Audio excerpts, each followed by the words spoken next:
speak first? Me.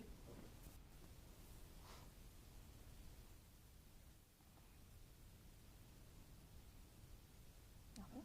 All right. Well, thank you everybody for attending today. My name is Becky Marangelli, and I am the Archives Specialist in Archives and Special Collections here at Ball State.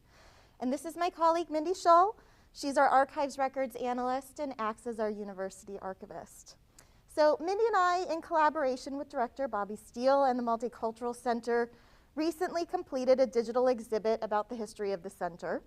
And this project came about in part to celebrate the opening of the new building, but also because of the significant amount of materials that the center donated to us during their move. So we are here today to present to you some of our interesting facts about the history that we've pieced together through the use of our archival collections. And we will do a Q&A session after the presentation, but please feel free to interrupt with questions if you have any. And Bobby, please feel free to interrupt us at any time if we miss something or if there's something that you want to add. And then we'll also leave plenty of time at the end. We've brought some materials with us today that are some of the materials that we've used to put together the exhibit. So we'll leave time at the end for that. Okay. Okay.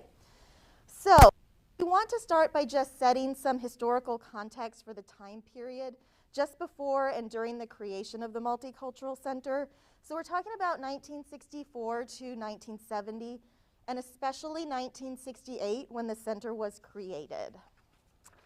So when researching 1960s history for this project, I came across words like tumultuous and divisive, idealism, social change, counterculture, and we could easily spend our entire time today talking about 1960s history. But to keep our context relevant to the creation of the Multicultural Center, I want to focus on just two areas here, which are civil rights and political campaigns between 1964 and 1970. And I'm going to do this using some of our archival resources from our collections. So, to start us off, the Civil Rights Act of 1964 ended legalized segregation. It outlawed discrimination based on race, color, religion, sex, and national origin, and it prohibited employment discrimination. In 1965, Martin Luther King Jr. and Southern civil rights groups coordinated a black voter registration effort in Alabama. This led to the Selma to Montgomery marches and Selma's Bloody Sunday. And George Wallace was the governor of Alabama during this time period, and his rhetoric was pro-segregation, anti-civil rights. So, this picture right here is a picture of Ball State students protesting George Wallace during his presidential campaign visit in 1964. And then this picture right up here is a picture from 1965 of the March of Affirmation for Selma that took place in Muncie. The Voting Rights Act of 1965 was signed into law and prohibited racial discrimination in voting. And in 1967, Martin Luther King Jr. and the Southern Christian Leadership Conference launched a Poor People's Campaign with a purpose of establishing economic and human rights for the poor. So this picture right up here was taken by former Ball State professor Keith Heinen, who previously worked as a photojournalist for the Washington Star. It depicts what's called the Poor People's Campaign, or the Poor People's March, which was a demonstration held in Washington, D.C. The wagon train began in Mississippi and was headed to Washington, D.C. to join the protesters who had built a temporary settlement of shacks and tents on the National Mall. Okay, so now let's talk about some relevant events in 1968, which was the year the Multicultural Center was created. So, one thing that I'm sure people think about with 1968 is that that is the year that Martin Luther King Jr. was assassinated on April 4th. Robert Kennedy spoke at Ball State the day of the assassination. Kennedy was in Indiana for his presidential primary campaign, and he learned of the assassination while traveling from Muncie to Indianapolis. When he arrived in Indianapolis, he spoke to the waiting crowd and informed them of what had happened and called for peace between the races. He then attended King's funeral before being assassinated himself months later. And 1968 was also a presidential election year. So the sitting president, Lyndon B. Johnson, withdrew from the election. Dick Gregory was both a comedian and a political activist, and he ran an unsuccessful campaign for president in '68 as a write-in candidate for the Freedom and Peace Party. He is pictured here on a visit to Ball State during his campaign. And then finally, it should also be noted that Shirley Chisholm was the first black woman elected to Congress in 1968, and she's pictured here in a visit to 78. Okay, but we can all agree that the 1960s were a time of civil and political turmoil. And as we just saw from our few examples, campuses were no exception to this. So here's where our history begins. It begins with student activism at Ball State. It is the student activism that was the catalyst for what would become the Multicultural Center. So in our digital exhibit, we give several examples of students trying to initiate change on campus. We have a collection of Black alumni oral histories in which several alums recall various events and activities for social change. This one documented on the screen seems to be one that made quite a difference. On February 8th, 1968, 50 black students coordinated a walkout of Ball State University President John Emmons' address that was in Emmons Auditorium to commemorate both his retirement and the university's 50th anniversary. In attendance were most of Ball State University's administrators, representatives from other universities, and the incoming President Pruis, who would replace Emmons. That event was also televised.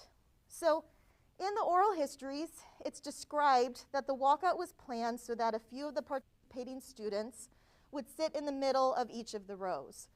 That way, so they would leave intermittently and cause continuous disruption, not only by walking out, but by forcing each of the rows to stand to allow the students to exit. Less than 2 weeks after that walkout, President Emmons requested the University Senate to form an ad hoc committee on human relations with the purpose of addressing issues related to minority students, such as social isolation, fair housing, and the recruitment and retention of minority students. The result of this group was the formation of the Office of Special Programs and the hiring of a director to oversee the new office. And this is the origin of the Ball State University Multicultural Center. Welcome. So who was the first director of what is now the Multicultural Center? I'm curious if anybody present knows the answer to this.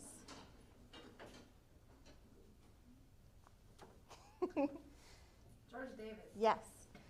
So, interesting fact number one, George Davis was the first director of special programs.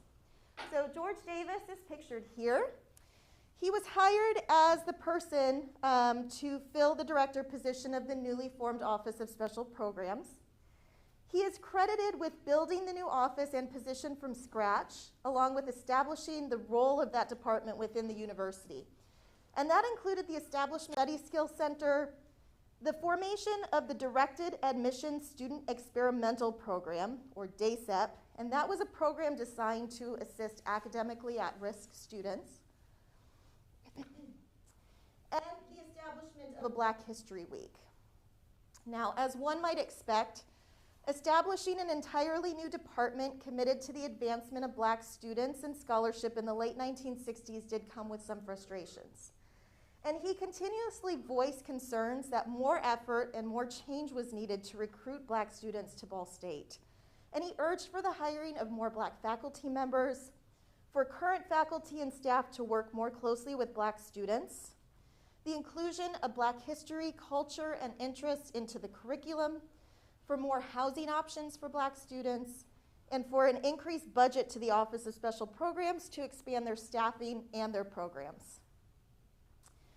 Davis left the position for the University of Michigan after one academic year, but in his single year, Davis was able to set the tone and goals for the department that would last for at least the next 5 years. And that included the recruitment of culturally diverse students who have the academic but not financial means to attend university, and the retention of students who struggled academically. Okay, interesting fact number 2, Robert Foster was the longest serving director in the history of the Multicultural Center. So Robert Foster began serving as the director of special programs on September 18th, 1969. Foster was a Muncie native, a community activist, and he had previously been the first Black principal for Muncie Community Schools.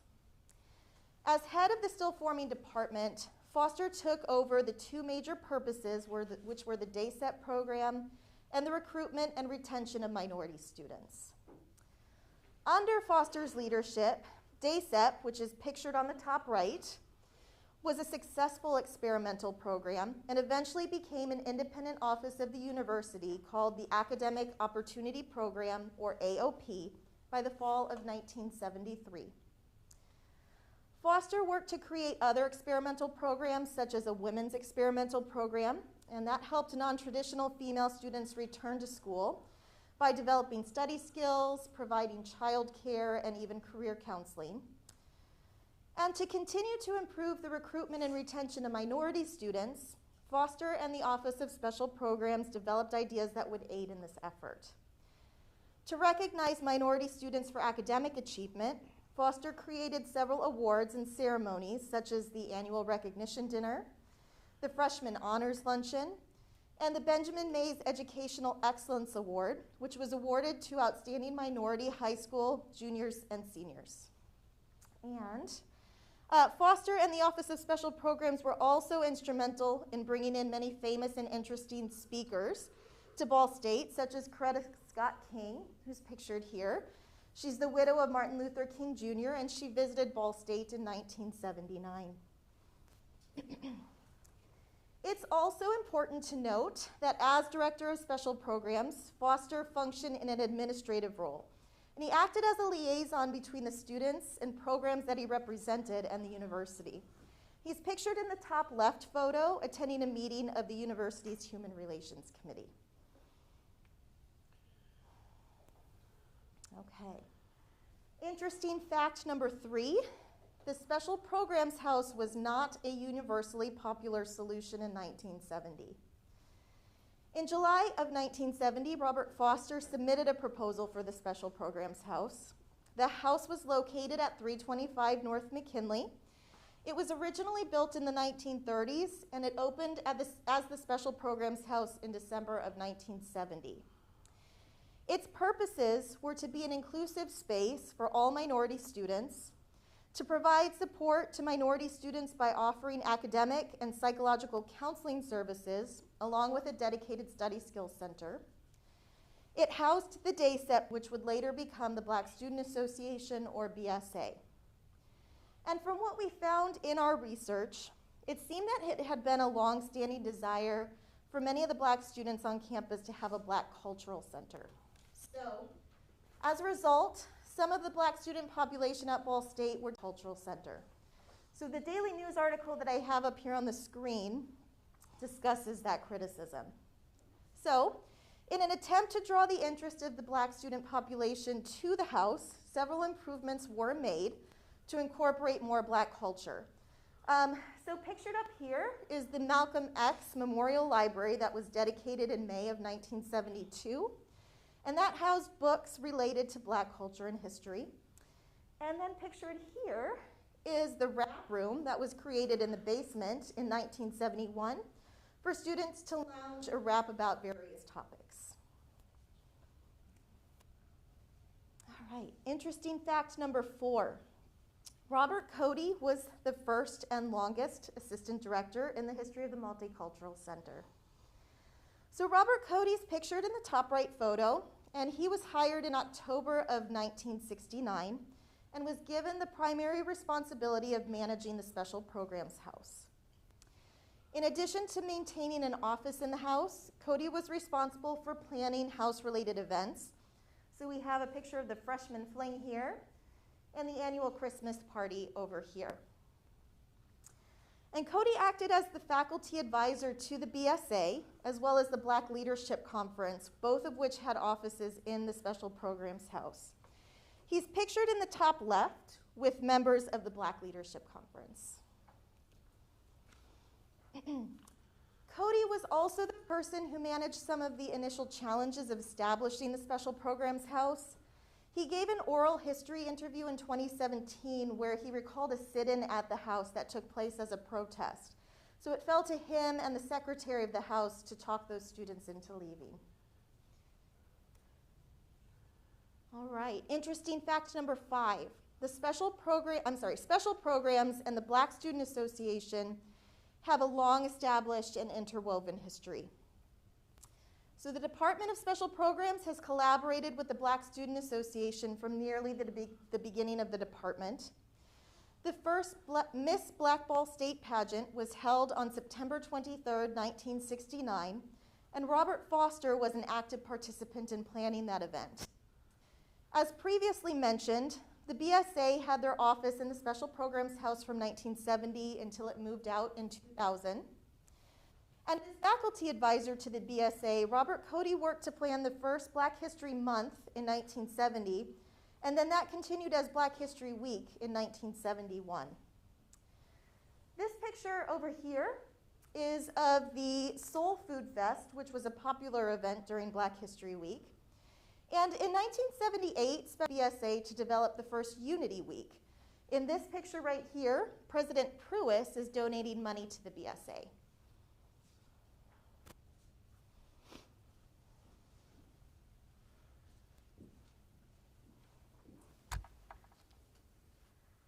All right. After initial successes, special programs needed to transition to meet the needs of the ever-changing student body. With experimental programs like DASEP transitioning to the larger university setting after succeeding under special programs, the office began to focus less and less on developing new experimental programs by the 1980s. Because so much of their time was spent on recruiting, advocating for, and supporting minority students, they pushed for a name change that would better represent their current goals. The board approved the name change, and on May 1st, 1983, the Office of Special Programs became the Office of Minority Student Development. On November 16th, 1984, Robert Cody resigned after 15 years as assistant director and accepted an offer at the University of Louisville. Upon his resignation, the university began reevaluating the assistant director position and the goals for the university. The position was eventually renamed the Director of Minority Student Enrollment and relocated to the Office of the Assistant Dean for Enrollment and Student Services, where the focus would be the statewide recruitment of minority students. On June 3rd, 1987, after serving as director... The live stream can't hear you. Okay. The individuals on the live stream can't hear her.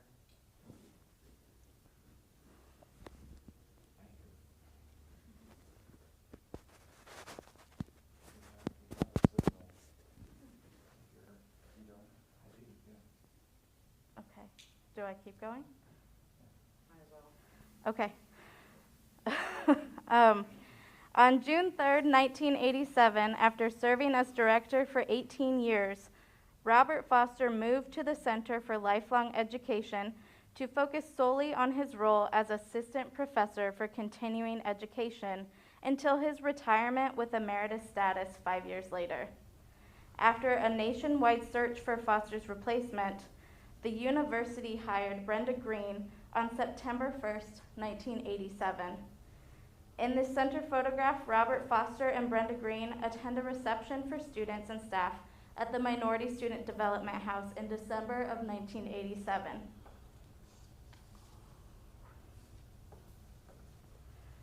Okay. Interesting fact number 6. Brenda Green was the director who was instrumental in making the center more multicultural.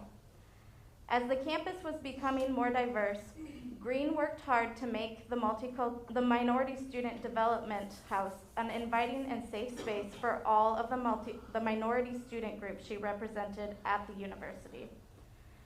By 1988 and into the early 1990s, Latin American, Asian American, and Native American student groups joined the BSA in utilizing meeting and office spaces in the House. The Office of Minority Student Development co-sponsored events with many of these groups. The office also began collaborations with the Lesbian, Bisexual, and Gay Student Association, later known as Spectrum, in the 1990s. By pushing for inclusivity and multiculturalism, Green redefined the focus of the office. On July 1st, 1991, the board approved a name change from the Office of Minority Student Development to the Office of Multicultural Affairs.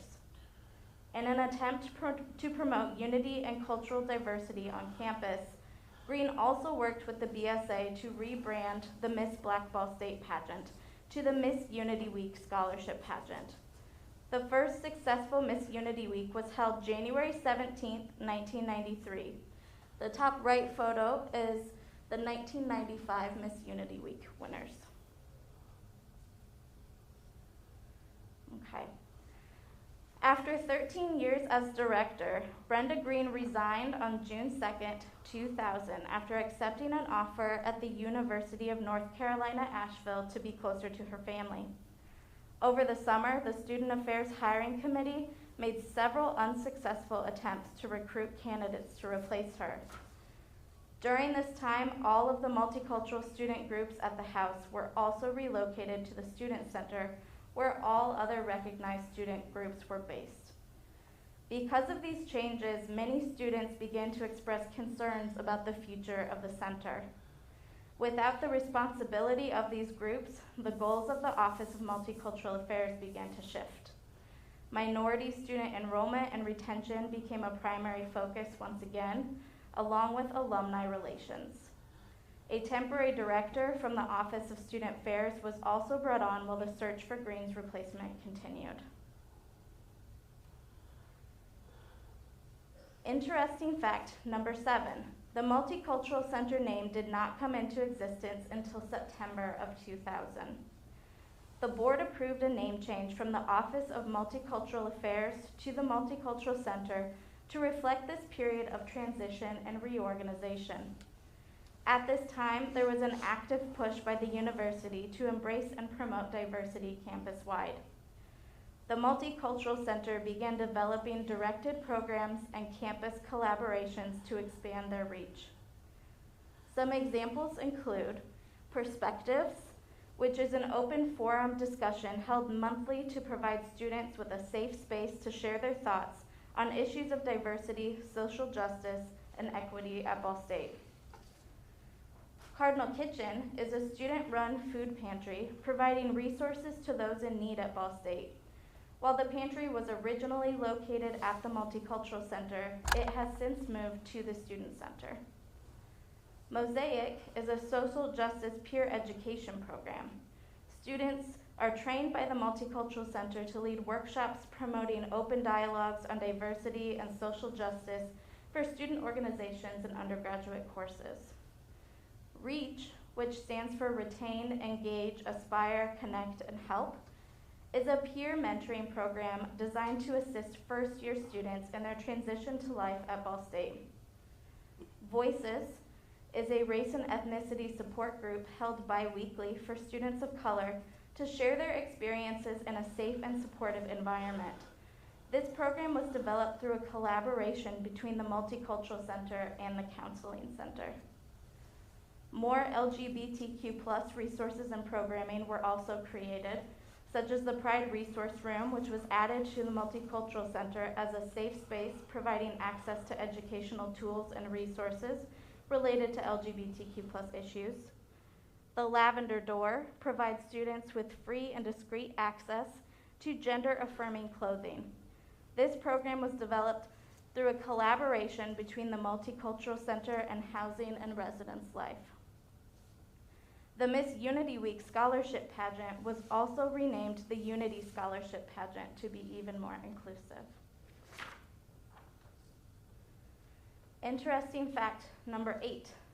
After 50 years, the Multicultural Center gets a new home. A few years ago, talks began about relocating the Multicultural Center from the aging house at 325 North McKinley Street. In May of 2018, the board approved the budget for a new building for the Multicultural Center in the heart of campus. Construction began in October of 2019. With the COVID-19 pandemic causing some slight delays, the building was finally completed in the spring of 2021. Once the staff and resources were relocated to the new building, the old house on North McKinley was demolished. The new Multicultural Center, which we're standing in today, welcomed back students and staff at the start of the fall 2021 semester with new and improved facilities such as a central location and even an ice cream shop. The official grand opening and ribbon cutting ceremony were held during homecoming weekend of October 2021. Faculty, staff, students, and alumni gathered to celebrate the legacy of the Multicultural Center and its goals for the future. As you can see, the Multicultural Center has had a long and impactful history on Ball State's campus. Many programs that were implemented during its early years still exist in some form today. So as we begin to wrap up this part of the session, here's some food for thought. What will the next 50 years bring for the Multicultural Center? Rhetorical, think about it. And while you do that, we'd like to invite Bobby to come up if he has anything he would like to add at this point. This is Bobby Steele, Director of the Multicultural Center. I don't know if mine works. Okay. All right, thank you. And so I don't have many things to add, and I apologize if the people who are joining us virtually are not able to hear us, but this is a loaded question. What will the Multicultural Center look like in the next 50 years? It took us 50 years, over 50 years actually, to get to this point where we're at now. One of the things that our mission and our goal is today is still to continue to make sure that we serve as a partner in breaking down any barriers and removing any barriers to access on campus for our marginalized student population, our historically marginalized student populations. And as mentioned earlier in the presentation, student populations continues to rapidly change and alter, as well as the needs that students have. So what our office and our staff are equipped to do and continuing to research, study, benchmark other institutions to make sure that we have the resources that are available to continue serving and advocating for our students. So like you heard mentioned, our Lavender Door initiative, our Voices initiatives, that make sure that we continue to still have students involved in this process so we can learn what their needs are. So we welcome collaborations. A lot of the things that you've heard, new initiatives and resources that we have are in collaboration with other areas and offices on campus. So we need everybody to help us in this work and process as well. So if there are great ideas out there, we're more than welcome to discuss those and see what else we can do that we're not currently doing. So thank you for coming. All right. To finish, we're actually going to talk about some of the resources that we have so you can continue to look into more. So I'm going to show you our digital exhibit. So if you would like to learn more about the history of the Multicultural Center, please check out the digital exhibit Becky mentioned earlier. Here the history is broken up by the eras of the house, which we discussed today. It also includes a timeline, which you can see here. It breaks down some of the more important events in the history. And then we also have a list of current and future past and present, not future, that would be interesting. Past and present directors. Besides a few more current photographs which were obtained from the Multicultural Center's Facebook page, all of the historical images in this presentation can also be found in our collections in the archives. So to find these photographs and more, please visit our digital media repository. This includes millions of items that you can download and pertain to Ball State history, local history, etc. To do more in-depth research or to see any of the items in person, You can also visit the archives. We are located on the second floor of Bracken Library. So before we leave today, we would like to go ahead and provide you with an opportunity for some Q&A. If you have any additional questions, anything like that, and then we will go ahead and get into looking at the archival materials that we brought. So I'd like to invite Bobby and Becky to come back up if anyone has any questions they'd like to ask. Yeah? Were there any pieces saved from the building that were demolished? Like any Like physical pieces? Bobby? Yes, there were. So we had some interest from the Black Alumni Constituent Society, and they did preserve some of the actual brick that was on the outside near the staircase of the former building. Good question. Yeah, a lot of the archival material, he actually packed up and sent a bunch of stuff over to add to the existing archival collection. So we got a lot of that stuff, but not physical pieces of the building. Anyone else have a question? It's okay if you don't. No? Okay. If you think of any more questions, you feel free to email us here, or like I said, come up and visit us on the second floor. I'm going to go ahead and tell you what we brought today. So we have with us here, we have photographs from the Multicultural Center records, which are over on this table. We have a handbook of duties from the Special Programs House from Robert Foster's collection, as well as the Special Programs House proposal from his collection over here. We also brought a couple boxes from the Black Student Association collection that we have, which include some Miss Blackball State and Unity programs, as well as photographs. We have a scrapbook from the first Black History Week, and just some other general records from their collection. If you are a faculty member, alum, or member of an active student organization and would like to donate your records, feel free to come up and talk to us after. But at this point, feel free to come up and check out any of the stuff. Thank you guys for coming today. Thank you.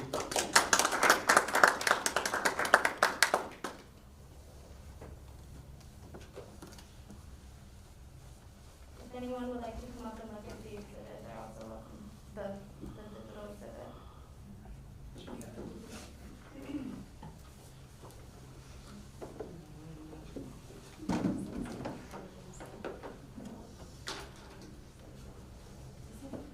Yeah, of course. You can put the papers. Yes.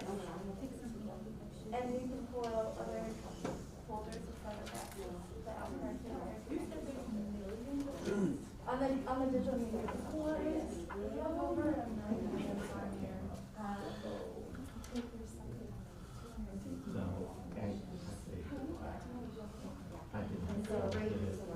That'll be the same collection. On there. We're working on getting some multicultural stuff prepared so we can do that as well.